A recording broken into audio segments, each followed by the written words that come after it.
induksi elektromagnetik itu adalah arus listrik yang ditimbulkan oleh perubahan medan magnet atau flux magnet. Jadi induksi elektromagnetik itu berbeda ya dengan induksi magnet. Kalau pada pembahasan materi sebelumnya kita pernah membahas mengenai induksi magnet.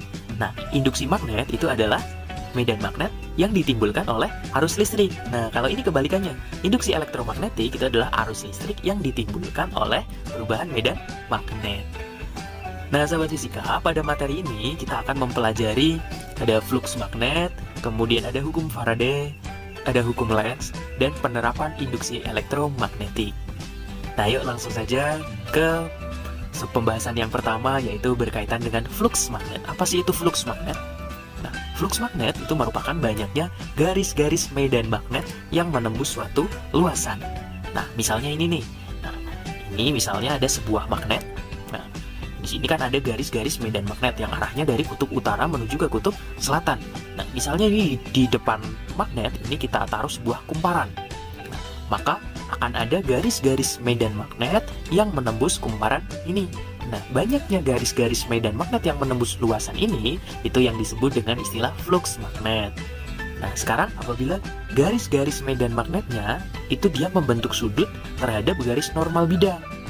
Nah, maka besarnya flux magnet itu secara matematis itu dapat dirumuskan V itu sama dengan B dikali A dikali cos theta, di mana V itu merupakan flux magnet satuannya dalam Weber, B itu merupakan medan magnet satuannya dalam Tesla, A merupakan luas permukaan, dan theta itu merupakan sudut yang dibentuk medan magnet dengan garis normal bidang. Nah, jika tetanya itu nilainya sama dengan 0 derajat atau medan magnetnya itu tegak lurus bidang, maka persamaan fluxnya dapat dirumuskan V sama dengan B dikali A. Jadi nilai cos tetanya itu sama dengan 1. Ingat, cos 0 kan sama dengan 1. Jadi BA dikali 1 nilainya sama dengan BA, ya kan? Gitu. Oke, next. Berikutnya kita akan membahas mengenai hukum Faraday. Percobaan Faraday itu menjelaskan bahwa menggerakkan magnet keluar masuk kumparan itu dapat menyebabkan penyimpangan pada jarum galvanometer. Di Faraday itu dia melakukan percobaan gini. Dia punya sebuah kumparan atau lilitan seperti ini, kemudian dia hubungkan ke sebuah galvanometer, di mana galvanometer itu adalah suatu alat yang digunakan untuk mengukur adanya arus listrik. Nah, di mana si Faraday itu melakukan percobaannya dengan menggerakkan magnet keluar masuk ke kumparan ini. Ternyata ketika magnet digerak-gerakan keluar masuk kumparan, ternyata terjadi simpangan pada jarum galvanometer. Nah, artinya ketika jarum galvanometernya itu dia menyimpang, oh berarti di situ ada arus listrik yang mengalir melalui kumparan ini. Nah, tapi kalau misalnya magnetnya dia cuma didiamkan saja, nah maka jarumnya dia tidak akan terjadi simpangan atau tetap diam. Artinya kalau magnetnya tidak digerakkan, itu berarti tidak ada arus listrik. Nah, arus listrik yang timbul akibat adanya magnet ini itu disebut dengan istilah arus induksi.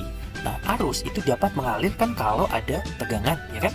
Nah, tegangannya kita anggap atau kita sebut dengan istilah GGL induksi, yang mana menurut Faraday besarnya GGL induksi yang timbul dalam suatu rangkaian itu sama dengan laju perubahan flux magnet yang terjadi pada rangkaian tersebut, atau secara matematis dapat dirumuskan E atau epsilon sama dengan negatif N dikali delta flux per delta T.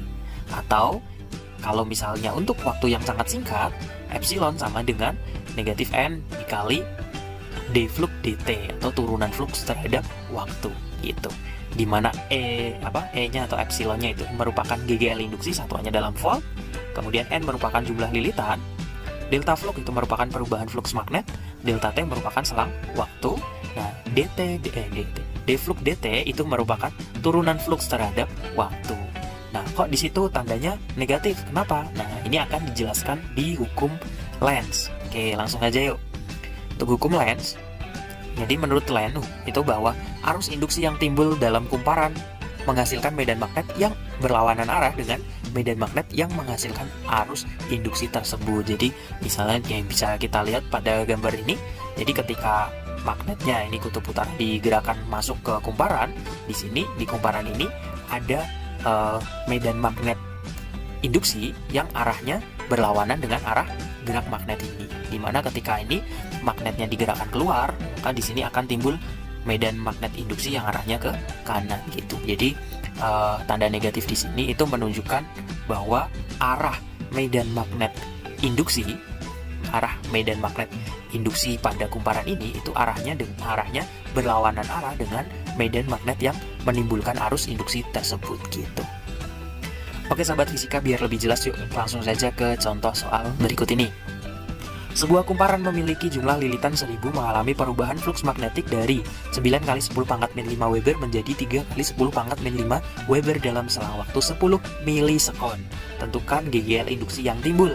Nah, dari soal ini diketahui jumlah lilitan atau N-nya 1000, kemudian perubahan fluksnya. Nah, ini fluksnya dia berubah dari 9 kali 10 pangkat min 5 menjadi 3 kali 10 pangkat min 5. Ini flux 1, ini flux 2. Jadi, delta fluksnya itu flux 2 kurangi flux 1. 3 kali 10 pangkat min 5 dikurangi 9 kali 10 pangkat min 5 min 6 kali 10 pangkat min 5 Weber.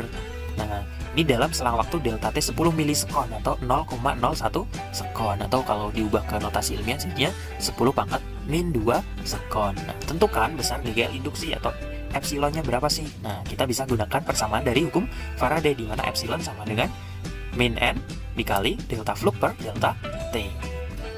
Atau nilainya sama dengan epsilon sama dengan negatif 1000 dikali negatif 6 dikali 10 pangkat min 5 dibagi 10 pangkat min 2.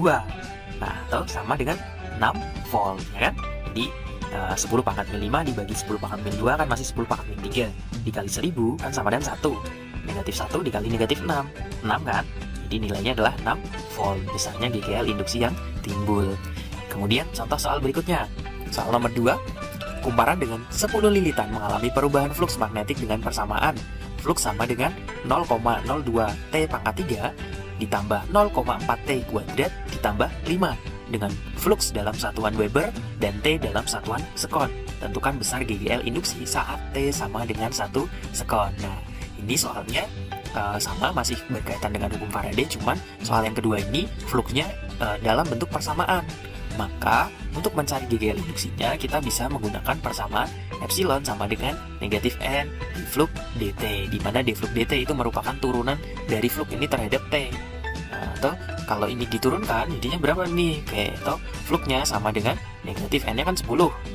D flux dt ini jadi turunan dari 0,02 T pangkat 3 ditambah 0,4 T kuadrat tambah 5 itu berapa sih? Oke, kalau diturunkan berarti kan 0,02 dikali 3 0,06 T pangkatnya kurangi 1, tinggal pangkat 2 ditambah 0,4 kali 2 0,8 kan, T pangkatnya kurangi 1 tinggal 1. Ini 5 nggak ada T nya, berarti kalau diturunkan nilainya 0. Jadi epsilon sama dengan negatif 10 dikali 0,06 T kuadrat ditambah 0,8 T, atau epsilon sama dengan berapa nih? Saat yang ditanyakan kan tentukan besar GGL saat T-nya sama dengan 1 sekon, ya kan?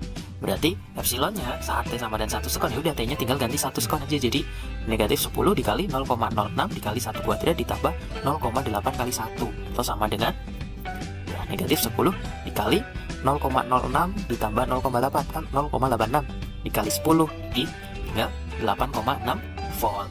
Oke sahabat fisika, untuk aplikasi yang pertama itu untuk GGL induksi akibat perubahan medan magnet. Kita ingat persamaan dari hukum Faraday bahwa untuk mencari GGL induksi dirumuskan epsilon atau E sama dengan min N delta flux per delta T. Nah, kita ingat lagi nih, mana untuk flux magnet itu dirumuskan flux sama dengan B dikali A untuk medan magnet atau B yang tegak lurus terhadap bidang. Nah, jika terjadi perubahan medan magnet atau B-nya berubah, maka untuk delta fluxnya itu berarti sama dengan delta B dikali A. Sehingga persamaan untuk mencari GGL induksinya dirumuskan E sama dengan min N dikali delta fluxnya kita ganti delta B dikali A atau A kali delta B dibagi delta T. Jadi E sama dengan min N dikali A kali delta B per delta T, di mana E itu merupakan GGL induksi, N merupakan jumlah lilitan, A merupakan luas penampang, dan delta B merupakan perubahan medan magnet, delta T-nya adalah selang waktu. Nah, oke sahabat fisika, kita lihat contoh berikut ini. Sebuah kumparan memiliki luas 20 cm persegi, jumlah lilitan 1000. Jika induksi magnet pada kumparan berkurang sebesar 5 Weber per meter persegi dalam waktu 2 sekon, tentukan GGL induksi yang timbul. Nah, dari soal ini pertama sudah diketahui luas atau A-nya adalah 20 cm per segi atau 20 dikali 10 pangkat min 4 meter per segi. Kemudian jumlah lilitan atau N-nya sama dengan 1000. Dan jika induksi magnet pada kumparan berkurang sebesar 5 Weber per meter persegi atau perubahan induksi magnetnya atau delta B-nya adalah min 5 Weber per meter persegi dalam selang waktu delta T-nya 2 sekon, tentukan besarnya GGL induksi atau E-nya sama dengan berapa sih? Oke. Nah, ingat tadi, kalau terjadi perubahan induksi magnet atau medan magnet, maka E sama dengan min N dikali A dikali delta B per delta T. Jadi nilainya sama dengan berapa nih? Oke, kita masukkan nilainya, jadi E sama dengan min 1000 dikali 20 dikali 10 pangkat min 4 dikali delta B-nya min 5 per selang waktunya 2. Nah, 20-nya boleh nih kita bagi sama 2, kan tinggal 10 ya kan? 10. Nah, ini 10 dikali 1000 kan 10.000 atau 10 pangkat 4 dikali 10 pangkat min 4 kan 1. Nah, min 1 dikali min 5 berarti hasilnya iya 5 volt. Jadi besar GGL induksinya adalah sebesar 5 volt. Oke sahabat fisika, kita lanjut ke yang berikutnya untuk aplikasi dari kumparan D, yaitu untuk GGL induksi akibat perubahan luas. Nah, misalkan di sini ada sebuah kawat yang panjangnya adalah L, dia berada di sekitar medan magnet seperti ini, kemudian dia digerakkan atau digeser dengan kecepatan V, sehingga di sini dia mengalami pergeseran sebesar delta S. Nah, mula-mula ketika kawatnya berada di sini, banyaknya medan magnet yang menembus bidang ini kan sejumlah nih. Ada berapa nih? 1, 2, 3, 4, 5, 6, 7, 8. Ada 8 garis medan magnet yang menembus luasan ini. Ketika kawat ini dia digeser sampai berpindah ke posisi yang kedua ini, maka di sini luasnya jadi lebih besar, sehingga garis-garis medan magnet yang menembus luasannya akan semakin banyak, atau di situ terjadi perubahan flux magnet. Nah, untuk GGL induksi akibat perubahan luas, maka untuk mencari besar GGL induksinya itu dirumuskan E sama dengan B dikali L dikali V. Nah, kok bisa? Nah, kita ingat lagi nih, E itu kan, atau GGL induksi itu kan sebanding dengan perubahan flux, ya kan? Perubahan flux tiap waktu, atau E sama dengan delta flux per delta T. Nah, kita ingat bahwa flux itu kan sama dengan B dikali A. Nah, apabila terjadi perubahan luas, maka jelas akan terjadi perubahan flux. Atau berarti delta flux itu sama dengan B dikali delta A. Sehingga, untuk mencari GGL induksinya, itu dirumuskan E sama dengan B dikali delta A per delta T. Nah, di sini kalau kita lihat perubahan luasnya ketika sebelum digeser kan kawatnya di sini. Nah, dia digeser sejauh delta S. Berarti di sini ada perubahan luas sebesar segini, atau perubahan luasnya ini kan bentuknya persegi panjang ya kan. Luasnya berarti kan L dikali delta S ya kan. Atau delta A-nya berarti sama dengan L dikali delta S, sehingga E sama dengan B dikali L dikali delta S per delta T. Nah, kita ingat bahwa delta S per delta T itu kan sama aja dengan kecepatan, ya nggak? S per T itu kan kecepatan, sehingga E sama dengan B dikali L kali V, sama kan? Nah, oke, di mana E-nya itu merupakan GGL induksi, B merupakan medan magnet atau induksi magnet, kemudian L merupakan panjang kawat, dan V itu merupakan kecepatan gerak kawat, satuannya dalam meter per sekon. Nah, yang perlu sahabat ingat pada kasus soal seperti ini nih, kalau misalnya ketemu soal gambar seperti ini, nah, harus ingat bahwa nanti untuk mencari atau menentukan arah dari gaya loren pada kawat, itu arahnya dia selalu berlawanan dengan arah gerak kawat. Misalnya ini, kawatnya kan dia digerakkan ke kanan atau V-nya ke kanan, berarti nanti arah gaya lorennya dia ke kiri, gitu. Nah, ke sahabat fisika, yuk kita lihat contoh soal berikut ini. Kawat PQ panjangnya 50 cm digerakkan tegak lurus sepanjang kawat AB memotong medan magnetik serba sama 0,02 Tesla seperti pada gambar. Nah, tentukan besar GGL induksi, kuat arus yang mengalir pada kawat PQ, dan arah kuat arus pada kawat PQ. Nah, sahabat fisika ingat tadi kalau ketemu soal bentuk gambar seperti ini, tadi untuk mencari besar GGL induksinya itu dirumuskan E sama dengan BLV, belief ya kan? Oke. Nah, di sini sudah diketahui besar medan magnetiknya atau B-nya sama dengan 0,02 Tesla, kemudian panjang kawatnya 50 cm atau 0,5 meter, dan kecepatannya atau V-nya 2 meter per sekon, sehingga E sama dengan 0,02 dikali 0,5 dikali 2. 0,5 kali 2 kan 1 kali 0,02, ya 0,02, jadi besar GGL induksinya adalah 0,02 volt. Kemudian yang B yang ditanyakan adalah kuat arus yang mengalir pada kawat PQ. Nah, kita ingat nih persamaan dari hukum Ohm bahwa V sama dengan I kali R ya kan? Berarti kalau untuk mencari arusnya, I sama dengan V per R ya kan? Nah, di sini V-nya kita pakai GGL induksi, jadi I sama dengan E per R, atau 0,02 dibagi R-nya 0,02 Ohm, jadi I sama dengan 1 ampere. Kemudian yang C yang ditanyakan adalah arah kuat arus pada kawat peki. Nah, untuk menentukan arah arusnya kita bisa menggunakan kaidah tangan kanan gaya Lorentz, di mana ibu jari menunjukkan arah arus atau I, kemudian jari telunjuk menunjukkan arah medan magnet atau B, dan telapak tangan kita atau jari tengah kita itu menunjukkan arah gaya Lorentz. Nah, kita bisa menggunakan kaidah tangan kanan yang seperti ini nih. Nah, di mana arah ibu jari itu menunjukkan arah arus listrik, kemudian arah 4 jari tangan kita itu menunjukkan arah medan magnet, dan telapak tangan kita itu menunjukkan arah dari gaya Lorentz. Nah, pada gambar tersebut V-nya kan dia ke kanan, berarti arah gaya Lorentz-nya dia ke kiri. Nah, kemudian di situ arah induksi magnetnya atau B-nya di situ digambarkan dengan tanda titik-titik seperti ini, titik-titik atau dot seperti ini, artinya medan magnetnya kan dia keluar bidang atau keluar layar atau keluar kertas, ya kan? Atau kalian nonton ini berarti arah B-nya dia keluar dari layar HP atau layar monitor kalian, gitu. Nah, berarti B-nya dia dot atau keluar bidang, kemudian F-nya dia ke kiri. Nah, maka arah ibu jari kalian gimana nih kalau kita menerapkan ini? Arah B-nya dia keluar bidang atau menuju ke arah kalian, kemudian F-nya ke kiri, maka I-nya ke bawah. Iya, ke bawah berarti dari P ke Q gitu. Udah kan? Oke. Oke sobat fisika, kita lanjut ke yang berikutnya, yaitu untuk menentukan GGL induksi akibat perubahan sudut.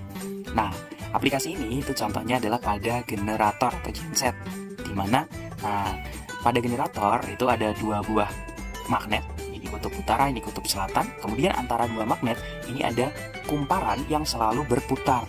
Nah, ketika di sini ada kumparan kan berarti ada garis-garis medan magnet yang arahnya dari kutub utara menuju ke kutub selatan yang menembus kumparan ini kan.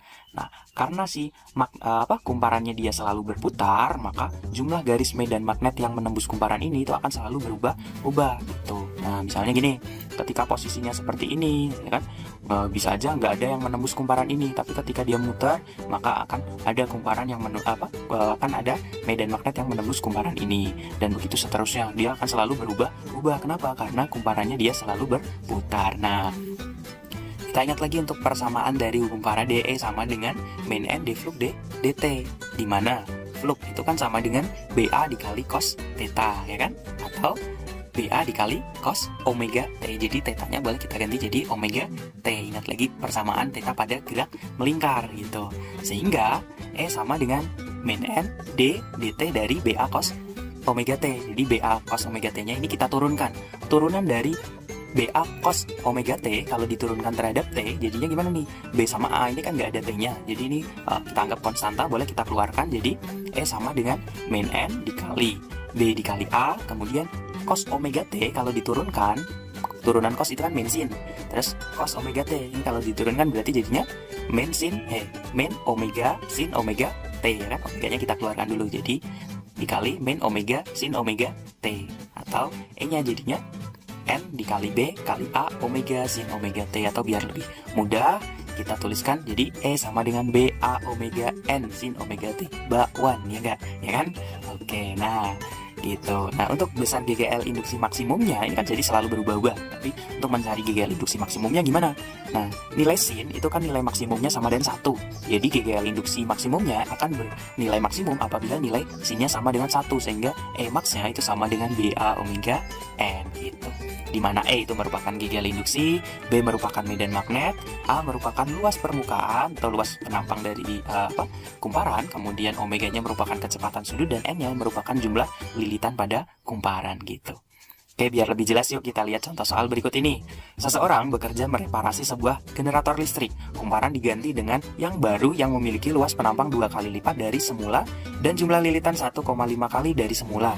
Jika kecepatan putar generator diturunkan menjadi 3/4 kali semula, tentukan perbandingan GGL maksimum yang dihasilkan generator dibandingkan sebelum direparasi.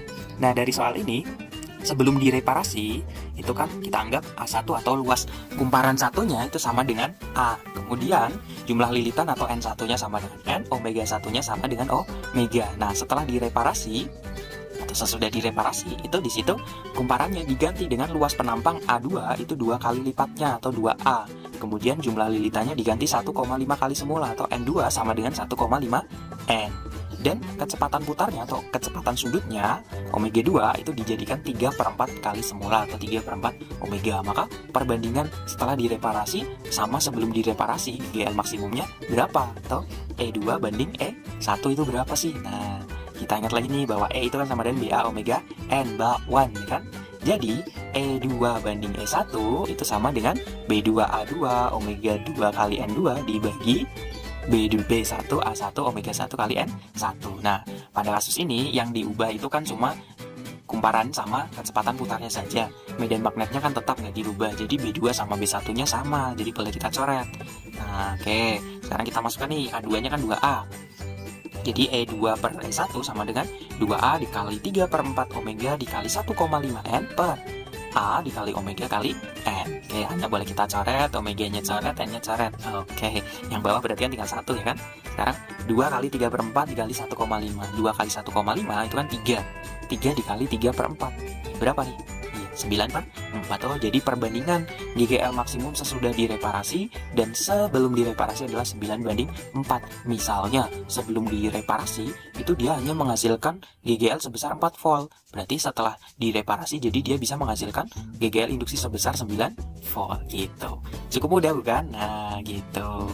Oke, sahabat fisika, kita lanjut ke yang berikutnya untuk penerapan dari hukum Faraday, yaitu berkaitan dengan GGL induksi akibat perubahan arus. Nah, misalnya ini ada sebuah lampu, dia dihubungkan ke sebuah baterai, tapi di sini ada saklarnya ya. Tapi dia ditambah dengan kumparan atau induktor. Nah, pernah nggak sih ketika misalnya kalian melihat perangkat elektronik itu, ketika misalnya dia udah dimatikan, tapi lampu indikatornya itu dalam sekejap itu masih tetap nyala gitu, nggak langsung mati, tapi dalam sekejap masih menyala, kemudian makin redup baru mati gitu.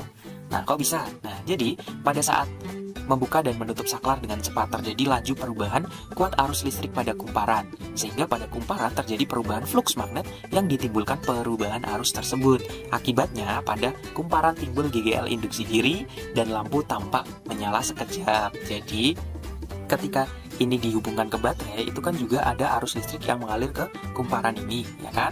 Nah, ketika ini saklarnya kita tutup atau kita buka dengan cepat, maka di sini akan terjadi perubahan arus. Nah, perubahan arus tersebut itu menimbulkan GGL induksi diri pada kumparan ini. Nah, sehingga ketika ini saklarnya kita matikan, itu masih ada arus listrik dari kumparan ini atau dari GGL induksi dari kumparan ini yang mengalir ke lampu meskipun dalam sekejap. Jadi lampunya nggak langsung mati gitu. Nah, kita ingat persamaan dari hukum Faraday bahwa E sama dengan min N dflux dt. Nah, atau E sama dengan min N dikali dt dari ya B kali A. Flux itu kan B kali A, ya kan? Nah, kemudian lihat lagi nih bahwa B itu kan sama dengan mu 0 IN per L. Lihat lagi pada materi induksi magnet. Nah, induksi magnet pada kawat itu dirumuskan B sama dengan mu 0 IN per L. Atau kalau kita masukkan ke sini berarti E sama dengan min N dikali mu 0 kali A kali N per L dikali, karena di sini yang terjadi perubahan arus, maka kita kali DI dt. Nah, atau jadinya min mu 0 AN kuadrat per L kali DI dt. Nah, mu 0 dikali A dikali N kuadrat per L itu yang disebut dengan istilah induktansi diri atau L besar, satuannya dalam Henry. Nah, jadi E sama dengan min L dikali DI dt, atau E sama dengan min L dikali delta I per delta T, di mana E itu merupakan GGL induksi, L-nya induktansi diri, I itu merupakan kuat arus, dan delta T-nya adalah selang waktunya. Biar lebih jelas, yuk kita lihat contoh soal berikut ini. Sebuah kumparan dengan induktansi 5 mH mengalami perubahan kuat arus yang mengalir dari 0,2 ampere menjadi 1 ampere dalam waktu 0,01 sekon. Tentukan besarnya tegangan yang timbul akibat peristiwa tersebut. Nah, dari soal ini sudah diketahui bahwa induktansinya atau L-nya sama dengan 5 mH atau 5 kali 10 pangkat min 3 Henry. Kemudian perubahan arus atau delta I-nya itu dia berubah dari 0,2 ampere menjadi 1 ampere atau 1 dikurangi 0,2. Jadi nilainya adalah 0,8 ampere atau 8 kali 10 pangkat min 1. Dalam selang waktu atau delta T-nya 0,01 sekon atau 10 pangkat min 2 sekon. Tentukan besarnya tegangan atau GGL induksinya pada peristiwa tersebut. Nah, oke, ingat tadi berdasarkan hukum Henry bahwa E sama dengan min L dikali delta I per delta T. Jadi E sama dengan min 5 dikali 10 pangkat min 3 dikali delta I-nya 8 kali 10 pangkat min 1 dibagi 10 pangkat min 2. Nah, 5 kali 8 itu kan 40. 10 pangkat min 3 kali 10 pangkat min 1 kan 10 pangkat min 4. Dibagi 10 pangkat min 2. Jadi masih 10 pangkat min 2. Jadi E sama dengan min 40 dikali 10 pangkat min 2 atau min 0,4 volt. Ambillah sebuah kumparan tembaga terinsulasi. Lilitkan pada tabung karton. Lalu hubungkan ujungnya dengan galvanometer. Ambil sebuah magnet batang yang kuat dan masukkan kutub selatannya ke dalam kumparan searah dengan sumbu kumparan. Akan teramati bahwa jarum galvanometer akan menyimpang ke kiri. Walau demikian, segera setelah magnet diam terhadap kumparan, jarum galvanometer tidak lagi menyimpang. Jika magnet ditarik keluar kumparan dengan cepat ke arah atas, akan teramati bahwa jarum galvanometer menyimpang ke kanan. Selanjutnya, jika magnet digerakkan secara kontinu, naik dan turun di dalam kumparan, jarum galvanometer akan bolak-balik dari titik nolnya ke kiri, lalu dari titik nol ke kanan. Meski demikian, ketika gerak relatif magnet terhadap kumparan berhenti, gerak gaya listrik induksinya hilang. Arus yang dihasilkan dalam kumparan akibat perubahan fluks magnetik disebut arus induksi. Arus induksi alaminya merupakan arus bolak-balik karena arahnya berubah-ubah akibat perubahan fluks magnetik di dalam kumparan.